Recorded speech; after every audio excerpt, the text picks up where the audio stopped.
Estou vendo o rosto novo. O novo não. Já ouvi aqui, estou vendo de novo. Glória a Deus, você voltou. Você sabe quem eu estou falando, não quero te constranger de forma alguma. Quero que você fique aqui muito à vontade, nesse ambiente familiar para o seu coração. Meus irmãos, hoje... Que dia que é hoje? Não, tá bom, você já sabe. Hoje é dia de quem? Mas nós estamos vivos, então não é nosso dia? Hã? Ah, é dia dos mortos, é o dia do Oscar. Olha aí, seu Oscar. Não é isso que é dia do Oscar também, né, Tânia? Glória a Deus, glória a Deus. Irmãos, ontem foi o dia do que mesmo? De todos os santos. Meus irmãos, estas datas trazem alguns conflitos para algumas pessoas que estão em busca de fé verdadeira. Porque muitas pessoas, como falávamos na escola dominical, estão à procura da verdade e se enveredam por vários caminhos que parecem levar a Deus, mas até levam para a justiça de Deus. Muitas pessoas estão buscando Jesus onde Jesus não está. Muitas pessoas estão buscando deleite para as suas vidas e estão se perdendo na história, se perdendo na própria vida, e a vida já não faz tanto sentido assim, porque falta-lhes a verdade, o encontro com a verdade. E essa graça maravilhosa que é doutrina nossa, essa graça bendita que transforma o pecador, ela comete o meu e o seu coração a um desejo de buscar a verdade, e ela é a única, e ele é o único caminho que de fato nos revela ser a verdade. É o próprio Cristo. A verdade é a palavra do Senhor. Nós estamos buscando deleites para a nossa própria vida e de maneiras inúmeras desses dias. Nós procuramos deleite na nossa vida para um tipo de cabelo, um tipo de vestimenta, um tipo de carro, um tipo de casa, um estilo de vida. Nós estamos buscando deleite para a nossa história em coisas deste mundo. E a única coisa que vai de fato nos suprir nesses desejos é a graça do Senhor. Essa graça, irmãos, que penetra um coração pecaminoso de maneira irresistível e o transforma. Se nós olharmos para a palavra do Senhor, percorrermos a palavra de Deus, nós vamos ver pessoas duríssimas de coração, pessoas cheias de si mesmas, pessoas cheias de orgulho, de dura cerviz, quando se encontram com a cruz ou com essa graça irresistível, são transformadas. Se eu te perguntar aqui sobre uma pessoa com o coração duro na palavra, você pode me dizer quem? Quem? Paulo. Quem mais? Uma pessoa de coração duro na palavra, quem, Solange? Fala. Faraó teve o coração endurecido. Quem mais? Quem? Nabal. Quem mais? Nabal, vocês sabem, né? Esposo da Abigail. Quem mais? Coração endurecido. Quem mais era cruel na palavra de Deus? Nós lemos aqui Saul, nós lemos aqui sobre Balaque, Balaão. Você já leu na liturgia de hoje. Não foi sem propósito que você leu. Pessoas com o coração embrutecido, empedernido. Mas a graça de Deus é maior do que todas essas coisas. E mesmo num lar crente, pode ter pessoas com o coração endurecido. Mesmo em pessoas que frequentam a igreja, pode haver um coração endurecido. Que é isso, pastor?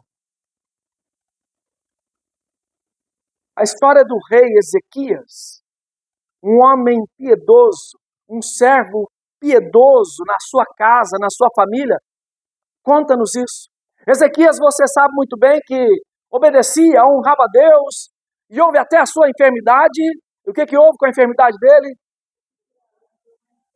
Deus deu mais 15 anos, Deus curou daquela enfermidade, e alguns até dizem que Deus mudou, porque ele ia morrer, e Deus mudou e deu mais 15 anos para ele. Nós sabemos que não é isso. Por que ele viveu, irmãos? Porque ele não tinha um filho, e Deus havia dito que não faltaria sucessor no trono de Davi. E a partir do rei Ezequias vem o seu filho Manassés. É sobre esse menino que nós vamos falar hoje. Segundo Crônicas, capítulo 33. Abra sua Bíblia, por favor. Segundo Crônicas, capítulo 33. Nós vamos enxergar essa bendita graça irresistível. Segundo Crônicas, capítulo 33, a partir do primeiro versículo. E você hoje vai manter a sua Bíblia aberta, a sua caneta destampada, para você grifar alguns textos.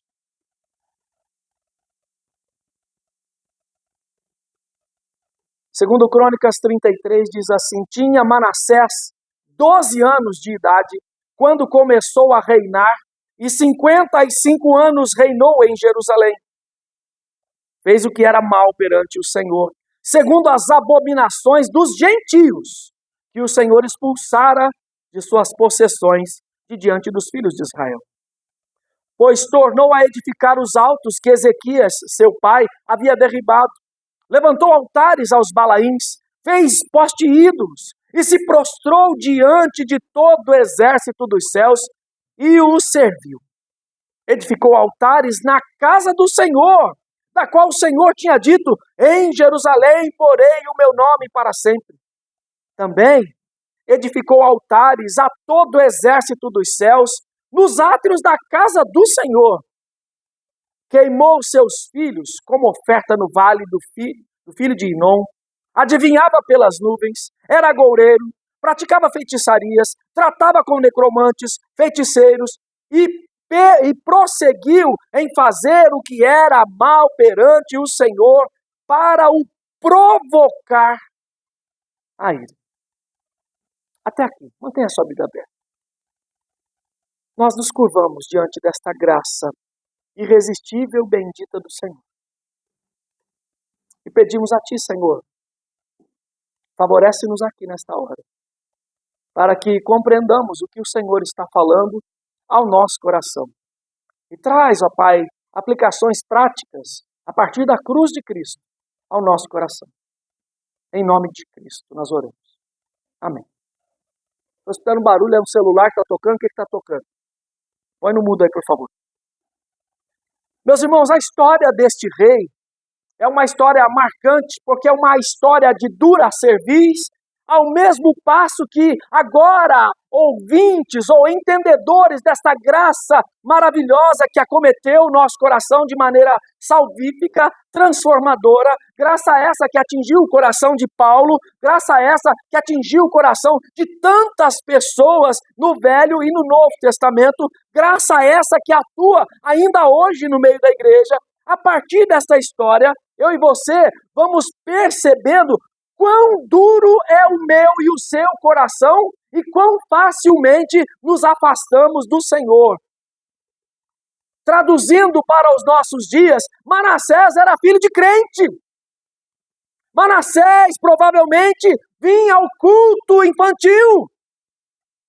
Seu pai era temente a Deus. Sua casa temia o Senhor. Este rei era chamado de um rei piedoso. Seu pai, Ezequias, era chamado de um rei piedoso, que tinha o coração voltado para Deus. Pecaminoso? Sim, como eu e você. Mas Manassés tinha tudo para dar certo. Mas o texto diz que já na sua adolescência, quando começou a reinar, o seu coração se inclinou para o mal. Essa malignidade, irmãos, faz com que eu e você nos afastemos do Senhor. E quanto mais longe da graça de Deus, mais atrocidades cometemos. A ponto desse rei colocar ídolos no altar do Senhor. A ponto desse rei sacrificar os seus próprios filhos para um bel prazer ou para um deleite do seu coração. Porque deixou de adorar a verdade ou de seguir a verdade e agora foi buscar prazer em outras coisas. E isso é algo comum para os nossos dias. Buscar prazer em outras coisas que não são o Senhor. Nós podemos, irmãos, ter prazeres fugazes, momentâneos, em coisas, mas elas acabam. Momentos passam, eternidade permanece. Onde eu e você queremos encontrar deleite? Onde é que eu e você temos procurado? Esta alma de Manassés é uma alma inquietada, uma alma que em todo o tempo parece estar atormentada em busca de uma paz que ele não encontra. E ele vai encontrando então deleites que se assemelham a Lucas capítulo 15, quando do filho pródigo que quer buscar deleite para a vida em outros lugares. Mas eu quero te dar uma boa notícia. Uma notícia de paz e esperança. Porque essa graça irresistível que atuou na vida de Manassés é atuante hoje e transforma vidas hoje. Transforma o meu e o seu coração, o nosso coração, o coração de outras pessoas a quem temos orado, porque muitas vezes dizemos que tal pessoa não tem jeito, tal pessoa vai para o inferno, tal pessoa não tem mais o que fazer, senão o agir da graça de Deus. Porque o agir da graça de Deus pode transformar, pode mudar, pode moldar, pode transformar. E este texto, então, vou resumir aqui a história. Manassés será levado cativo para a Babilônia. Será levado para a Babilônia porque Deus vai humilhar aquele coração para que aquele coração, ou como diz o pastor Jonas Madureira no seu livro, vai humilhar aquela inteligência, aquela intelectualidade que ele tem. Porque muitas vezes nós achamos pelo nosso intelectual que não precisamos de Deus. Mas Deus, nessa graça bendita, vai transformar o nosso ser. E eu gostaria que você saltasse para o versículo 12. 11, 12. Aliás, 10, 11, 12. Vamos lá pegar o capítulo certo aí. 10, 11, 12. Falou o Senhor a Manassés e ao seu povo, porém, não lhe deram ouvidos. Pelo que o Senhor trouxe sobre eles os príncipes do exército do rei da Síria, os quais prenderam Manassés da Síria, que já estava dominando a Babilônia, viu? Você vai ver aqui na sequência, tá? Prenderam Manassés com ganchos, amarraram-no como com cadeias e o levaram para a Babilônia. Ele, angustiado, suplicou de verdade, deveras, com o coração agora voltado, ele agora busca a Deus, clama a Deus. O texto diz que ele se humilhou, ou muito se humilhou perante o Deus de seus pais. Eu quero te dizer uma coisa, meu irmão, minha irmã, a sua oração pode ser ouvida sim, porque a oração de Ezequias foi ouvida, a oração da mãe de Manassés foi ouvida. E tudo parecia que ia dar errado, não ia dar em nada, era mais um rei que desobedeceria e que desonraria o nome do Senhor. Tudo que Manassés havia feito até a sua história, e o texto diz, ou a história diz para nós que Manassés perseverou desde os 12 anos até as cãs, até quando já mais velho, em errar, em pecar, em desviar-se do Senhor. Porém, ninguém pode resistir à graça de Jesus. Ninguém. E Deus o fez passar por tudo isso. Levou ele para lá, para a Babilônia. Para agora, um rei que era altivo, um rei que era soberbo, um rei que era orgulhoso, agora tem que se rebaixar. E o texto diz, então, que ele está agora com cadeias, que ele está com ganchos, que ele está amarrado, e agora ele vai suplicar a Deus. Suplicar a Deus como Jonas lá naquele peixe. Suplicar a Deus como Saulo nos 3 dias. Suplicar a Deus como você, pai, como você, mãe, como você, irmão e irmã, vocês também devem, nós também devemos suplicar a Deus deveras de toda a nossa alma. Não é apenas eu e você falarmos, não é apenas algo intelectual, é algo da nossa alma. Quando nós rasgamos o nosso coração, nos prostramos diante da cruz que cantamos agora e entendemos os valores do sangue de Jesus, a graça excelsa do Senhor vindo sobre nós, transformando a nossa vida, mudando o nosso ser. Manassés teve um encontro com a graça, a esperança para nós. A esperança para o nosso coração, a esperança para a nossa vida, porque diz o texto que Manassés, além de se humilhar, versículo 13, diz que ele fez uma oração e Deus se tornou favorável. Esse é um convite para você não desistir de orar. Esse é um convite para nós seguirmos perseverantes, porque a graça de Deus age no momento certo e transforma o mais vil dos pecadores. Não importa a vileza do nosso coração, não importa o lamaçal do pecado, porque Deus tem água suficiente para lavar a nossa alma e transformar o nosso ser, mudar a nossa vida e fazer-nos cidadãos melhores. Não mais cidadãos da terra, mas cidadãos dos céus. Mas esse texto também fala de que eu e você devemos converter. O próprio texto das Crônicas diz para nós: se o meu povo se humilhar e orar e se converter dos seus maus caminhos ou dos seus pecados, então a graça vai entrar em ação. A graça entra em ação porque a graça transforma. A graça faz o que eu e você não conseguimos fazer. Deus faz com que aquele altivo se prostre diante dele. Deus faz com que agora esse homem que vivia assentado num trono, agora cabisbaixo num calabouço, clame a Deus e aí sim, verdadeiramente o Filho de Deus está lá. Agora então podemos entender a perspectiva da parábola, quando Jesus diz daquele pai: este meu filho estava morto, mas reviveu.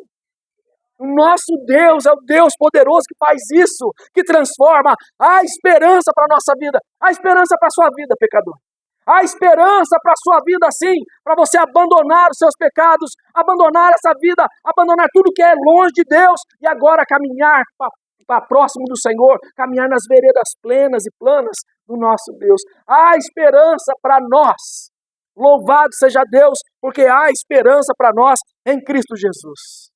Há uma esperança para nós, porque o nosso Deus transforma, o nosso Deus muda, o nosso Deus molda, o nosso Deus faz coisas que quando eu e você já estamos pensando em desistir, Ele age, Ele faz para a glória dEle, Ele transforma. Eu e você podemos andar nas sendas da perversidade, podemos cair nas ciladas deste mundo, porém a graça é maior.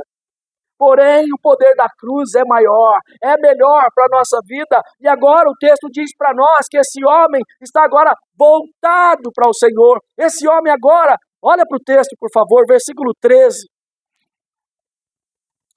Fez-lhe oração e Deus se tornou favorável para com ele, atendeu-lhe a súplica e o fez voltar para o seu reino, Jerusalém. Então, reconheceu Manassés que o Senhor era Deus. Olha o que Deus pode fazer. Com 40 anos você peregrinando pelo deserto, pelas dificuldades, pelas lutas, para você reconhecer que Ele é Deus. Eu e você precisamos disso, porque o nosso orgulho, a nossa decisão, porque eu sei o que é melhor para mim. Engana-te. Quem sabe o que é melhor para você é o Senhor. Se o seu coração não está em Cristo, você andará como Manassés, distante da graça, fazendo a cada dia ou cometendo a cada dia atrocidade acima de atrocidade, distanciamento e distanciamento do Senhor, provocando a ira do Senhor, porque foi isso que ele fez. Provocou a ira do Senhor. Manassés é comparado, irmãos, com esses homens que vocês falaram. Manassés é comparado ao rei Azael, rei da Síria, que Deus falou para Elias: você não vai morrer ainda, porque ainda tem uma missão para você. Você e o Eliseu têm uma missão, vocês ainda vão ver. Abre um texto aí, por favor. 2 Reis, capítulo 8. Abre aí a sua Bíblia. Com a misericórdia, a Irlanda nos ajuda aqui mais rápido aí. 2 Reis, capítulo 8, versículo 12. 8:12. Olha aqui na tela. Então disse Azael: por que chora, meu senhor? Ele respondeu: porque sei o mal que hás de fazer aos filhos de Israel. Deitarás fogo às suas fortalezas, matarás a espada seus jovens, esmagarás os seus pequenos e rasgarás o ventre das mulheres grávidas. Deus havia levantado Azael para fazer essa devassa no povo dele, porque o povo estava desobedecendo. Que duro isso, hein? E Eliseu teve que profetizar isso para ele. Eliseu teve que falar isso para ele. Faraó teve que desobedecer e fazer o povo fazer tijolo sem palha. Outros homens da palavra de Deus, Balaão, lembra do Balaão? Balaão estava sentado aonde mesmo? Oi? Pode falar, gente. Fala, porque eu vou falar no microfone, senão o povo que está ouvindo. Aonde que ele estava sentado? Na mula. E Deus usou a mula. E ele não acreditava. Uma mula falando, aí já é demais. Pois Deus usa o expediente e quem ele quer, do jeito dele. Deus usa o calabouço para ensinar esse tal de Manassés. Deus usa as dificuldades que você passa para te ensinar. Não pense você que Deus está fazendo isso na sua vida, ou a sua história ser marcada por dificuldades, lutas, angústias, porque o Senhor é detestável, que Deus é ruim, não. É porque Deus quer te lapidar, para você entender quão penoso é salvar uma alma. Que Ele dá o próprio sangue para isso. Ele vai à última consequência para tal. Mas volte os olhos lá para o texto de Crônicas, o versículo 14. O 13 termina então que Manassés reconheceu que o Senhor era Deus. E o versículo 14 diz: depois disto, edificou o muro de fora da cidade de Davi, ao ocidente de Gion, no vale e à entrada da porta do peixe, abrangendo Ofel, e levantou muito alto também, e pôs chefes militares em todas as cidades fortificadas de Judá, tirou da casa do Senhor os deuses estranhos e o ídolo. Quem converte tem vida santa, não continua nas mesmas coisas. Eu sou crente, mas continua fazendo a mesma coisa? Tirou da casa do Senhor os deuses estranhos e o ídolo, como também todos os altares que edificara no monte da casa do Senhor em Jerusalém. E os lançou, tirou da vida dele. Se é crente, tira as coisas que não são de Deus da sua vida. Afasta-te destas coisas. Depois de fazer tudo isso, deixa o altar vazio. Olha para o texto. 16. Restaurou o altar do Senhor, sacrificou sobre ele ofertas pacíficas de ações de graças e ordenou a Judá que servisse ao Senhor, Deus de Israel. Contudo, o povo ainda desobedecia. Sabe, irmãos, existem coisas na nossa história que precisam ter atitudes urgentes. Porque o nosso orgulho nos atrapalha. Porque a dura cerviz nos faz achar que as coisas estão certas do nosso jeito. E Deus quer que eu e você tenhamos esperança nessa graça bendita. Não há outro lugar, senão nessa graça bendita. Manassés entendeu tudo isso. O poder da graça salvífica do Senhor entrou em ação. E aquela vida que estava enclausurada, aquela vida que vivia uma falsa realeza, encontrou o verdadeiro trono da graça. Encontrou a verdadeira realeza para a sua vida. Manassés foi transformado. A esperança para nós. A esperança por aqueles que nós temos clamado. A esperança para esse mundo. Para todo mundo? Nós sabemos que não, porque não é todo mundo que vai para o céu. Qual doutrina é essa? A salvação universal. Não existe. Muitos vão para o céu. E outros vão padecer eternamente. A palavra do Senhor nos chama a atenção aqui então para algumas lições práticas que nós já vimos aqui. Não te afaste do Senhor. Não te aparte da igreja. Não te aparte da palavra do Senhor. Se apegue ao Senhor em todo o tempo, pois senão a mão do Senhor será contra a sua vida. A mão do Senhor será contra a sua vida. Lembra quando Deus escreve as cartas do Apocalipse? Arrepende-te, volta ao primeiro amor, senão eu vou contra ti. Segunda lição para nós. Se Deus está nos transformando, por que não andamos em novidade de vida? Por que é que vamos continuar com pecados de estimação? Não. Vamos abandonar. Terceira lição. Se Deus tem poder, Ele pode mudar o mais vil dos pecadores. Ele pode. Quarta lição. Se Ele mudar o meu coração vil, as coisas velhas têm que sair. Não há mais nada que ocupe o lugar de Deus na minha vida. E nem na sua vida. Há um tempo de transformação. Manassés, irmãos, poderia muito bem se assemelhar a um outro rei, chamado Jeorão, cuja palavra o registro diz, foi sem de si deixar saudade. Ou traduzindo para nós, foi tarde. Não é isso que a gente fala? Demorou para ir. Mas o Senhor transformou a vida dele. E eu quero terminar esse texto lendo com você o versículo de número 20.